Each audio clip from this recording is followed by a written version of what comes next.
Now to an I-Team investigation failed by a system meant to protect her. A local woman asked police for help and says they may have betrayed her. The I-Team's Casey Geraldo investigates the department where your secrets may not be safe. Casey. That's right, Carol. Alicia Mendoza feels she's been brushed off by Kenosha Joint Services after she reported one of their employees may have tipped off her ex-husband to a report she made. Nothing is done until something severe happens. There's a death. There's a missing person. A survivor of domestic violence, Alicia Mendoza has done what she can to protect herself. There was domestic issues stemming back to 2009, that I reported. She successfully got a restraining order against her ex-husband, Justin Schmidt, and enforced it twice before. In 2015, in 2016, 2017 was the only year there hasn't been a violation. The latest violation this spring. Mendoza did as she has twice before. She walked through the doors of Kenosha Joint Services to make a report. I was hesitant just because I always worry about retaliation. Inside the station, she saw a familiar face. I'm here to file a report against my ex-husband. However, one of the employees that is seated in the back is related. They're brother and sister. When the officer arrived, it was the first thing I told him.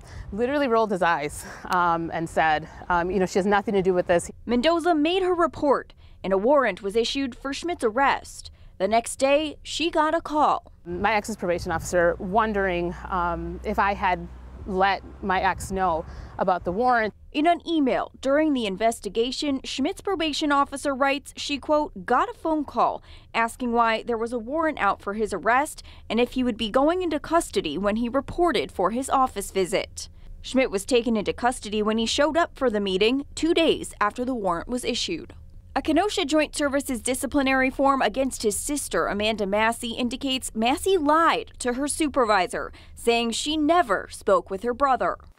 But text messages from Schmidt's phone tell a different story. In one message, he writes to his aunt saying, Amanda called me yesterday, told me Alicia was there filing a report. The Joint Services investigation states they couldn't prove Massey accessed any confidential information about Mendoza's report. Even if she didn't share the information, it turns out several people knew of Mendoza. According to the report from Joint Services, the investigator asked Schmidt who he knew in the department.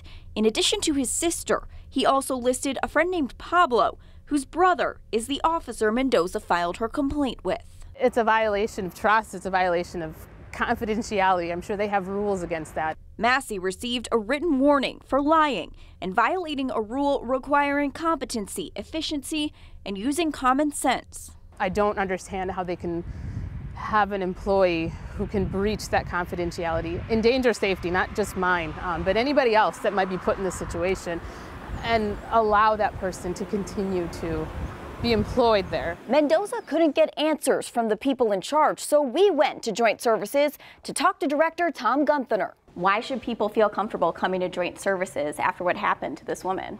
I'm not sure what you're talking about. But we were also there 2 months earlier as Gunther sat next to Mendoza, who went to a board meeting to share her concerns. I don't feel the proper resolution came through any of this. The I-Team also had several phone conversations with Gunther, and he himself fulfilled a records request about the investigation.